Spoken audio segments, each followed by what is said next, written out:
ಈ RCB ಒಂಥರ emotional suspense thriller film ಥರ ನೆಮ್ಮದಿಯಾಗೆ ಆರಾಮಾಗೆ ಫ್ಯಾಮಿಲಿ ಜೊತೆಲೆಲ್ಲ ಕೂತ್ಕೊಂಡು ನೋಡೋಕ್ಕೆ ಆಗಲ್ಲ.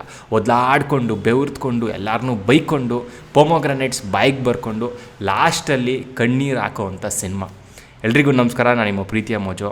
ಸೊ ಒಂದು ಕ್ಯಾಲ್ಕುಲೇಟರ್ ತೊಗೊಂಡು √B² - 4AC / 2A ಕ್ಯಾಲ್ಕುಲೇಟ್ ಮಾಡಿ RCB ಹೇಗೆ ಕ್ವಾಲಿಫೈ ಆಗ್ತಾರೆ ಅಂತ ತೊಗೊಂಡು ಬರ್ತಾಯಿದ್ದೀನಿ ಕಂಟೆಂಟ್ನ.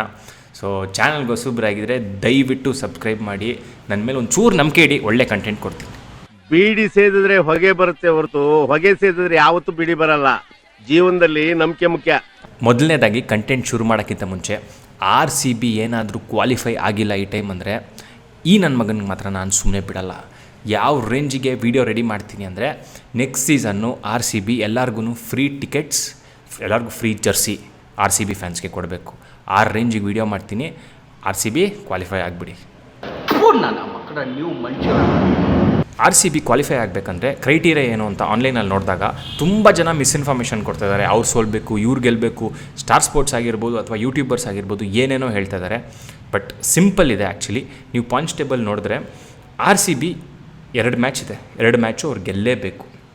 ಸೊ ಅವ್ರು 2 ಮ್ಯಾಚು ಗೆದ್ದರೆ ಆಟೋಮೆಟಿಕ್ಕಾಗಿ DC ಕ್ವಾಲಿಫೈ ಆಗಲ್ಲ, ಯಾಕಂದರೆ ಅವ್ರದ್ದು ನೆಟ್ ರನ್ ರೇಟ್ ತುಂಬ ವರ್ಸ್ಟ್ ಆಗಿದೆ.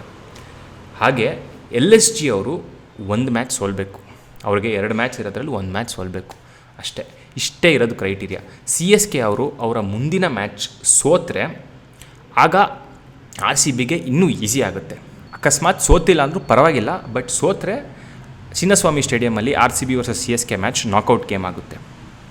ಅಕಸ್ಮಾತ್ ಸೋತಿಲ್ಲ ಅಂದರೆ ಅವತ್ತಿನ ದಿನ ನೆಟ್ ರನ್ ರೇಟ್ ಮೇಲೆ ಬ್ಯಾಟಲ್ ನಡೆಯುತ್ತೆ. RCB ಅವರು ಇಷ್ಟು ರನ್ಸಲ್ಲಿ ಗೆಲ್ಲಬೇಕಾಗುತ್ತೆ, ಇಷ್ಟು ವಿಕೆಟ್ಸಲ್ಲಿ, ಇಷ್ಟು ಓವರ್ಸಲ್ಲಿ ಒಂದು ರನ್ ಚೇಸ್ ಮಾಡಬೇಕಾಗುತ್ತೆ, ಅಥವಾ ಇಷ್ಟು ರನ್ಸ್ ಒಳಗಡೆ ಅವ್ರನ್ನ ಆಲ್ಔಟ್ ಮಾಡಬೇಕಾಗುತ್ತೆ. ಈ ಥರ ಒಂದು ಕ್ರೈಟೀರಿಯಾ ಬರುತ್ತೆ ಆ ಲಾಸ್ಟ್ ಗೇಮಲ್ಲಿ. ಸೊ ಆ ಸ್ಥಿತಿ ಬರಬಾರ್ದು ಅಂದರೆ CSK ಅವರು ಅವ್ರ ಮುಂದಿನ ಮ್ಯಾಚ್ ಸೋಲ್ಬೇಕು. ಆಮೇಲೆ ಮೇಯ್ನ್ ಏನಂದರೆ RCB ಅವ್ರು 2 ಮ್ಯಾಚು ಗೆಲ್ಲಬೇಕು, LSG 1 ಮ್ಯಾಚ್ ಸೋಲ್ಬೇಕು. ಇಷ್ಟೇ ಇರೋದು.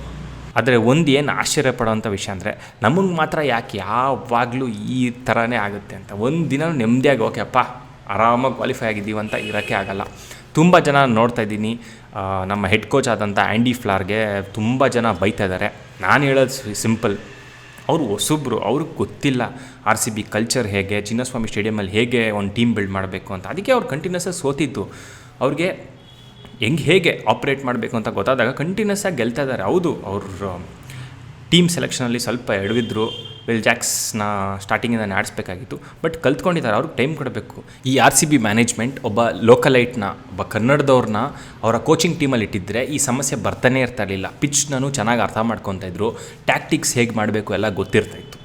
ಬಟ್ ಏನು ಮಾಡೋಣ, ನಮ್ಮ ಅಣ್ಣ, ನಮ್ಮ ಬಾಸ್ ಇದ್ದಾರಲ್ಲ, ಅವ್ರಿಗೆ ಕಾದಿದೆ, ಅವ್ರಿಗೆ ಒಂದು ವೀಡಿಯೋ ಕಾದಿದೆ. ದೇವ್ರು ನಿಂಗೆ ಒಳ್ಳೇದು ಮಾಡ್ತದ, ನಿಂಗೆ ಜನ್ಮಕ್ಕೆ ಹೋಗೋ. RCB ಈ ಬಾರಿ ಕ್ವಾಲಿಫೈ ಆಗ್ತಾರಾ ಇಲ್ವಾ ಅಂತ ಕಮೆಂಟ್ ಸೆಕ್ಷನ್ ಹಾಕೋದು ಮಾತ್ರ ಮರಿಬೇಡಿ. ವಿಡಿಯೋನ ಲೈಕ್ ಮಾಡಿ, ಹಾಗೆ ಸಬ್ಸ್ಕ್ರೈಬ್ ಮಾಡಿ. ಇದೇ ಥರ ಒಳ್ಳೆ ಎಂಟರ್ಟೈನಿಂಗ್ ಕಂಟೆಂಟ್ನ ಕೊಡ್ತೀನಿ. ಅಲ್ಲಿವರೆಗೂ ನಿಮ್ಮ ಪ್ರೀತಿಯ ಮೋಜೋ ಕಡೆಯಿಂದ ಟೇಕ್ ಕೇರ್.